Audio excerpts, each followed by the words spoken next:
कैसे हैं आप लोग? मैं ठीक, आप कैसे? यही एक सिलसिला है जो चलता रहेगा ताउम्र।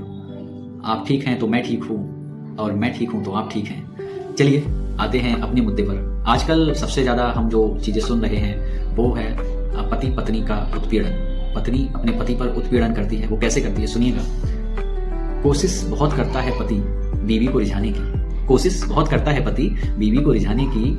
बीवी हर रोज मुंह बना लेती है, बोलती है काहे पिया कर रहे हो बात मुझे रिझाने की। कोशिश ना करो इतनी मुझे रिझाने की कि समझ में आ जाए कि कहीं तुम्हारा और चक्कर तो नहीं चल रहा।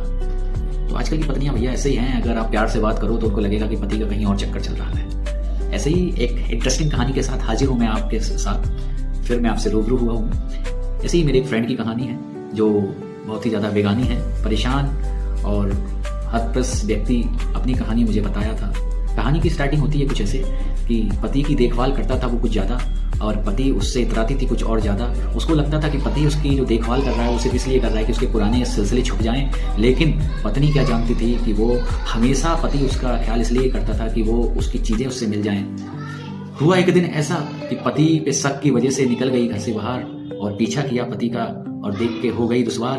पति कर रहा था मेहनत कड़ी धूप में, पत्नी ने देखा तो हो गई परेशान और घर आकर के लेट गई। सुना अनसुना, देखा अनदेखा कर गई। घर आया पति तो पैरों में गिर गई और बोली हे प्राणनाथ मुझे माफ़ कर दीजिए, मैंने बहुत उत्पीड़न किया आपके ऊपर, आगे से ऐसा कभी नहीं होगा। अब मुझे आप थोड़ा सा कर दीजिए, मैं आगे से तुम्हारी हर तरह से पूरी सहायता करूंगी और चरण दबा करके तुम्हारे चरणों में पड़ी रहूंगी। तो शक बेशक हो जाता है, शक से दूर रहिएगा, ऐसी मेरी सभी से विनती है। धन्यवाद।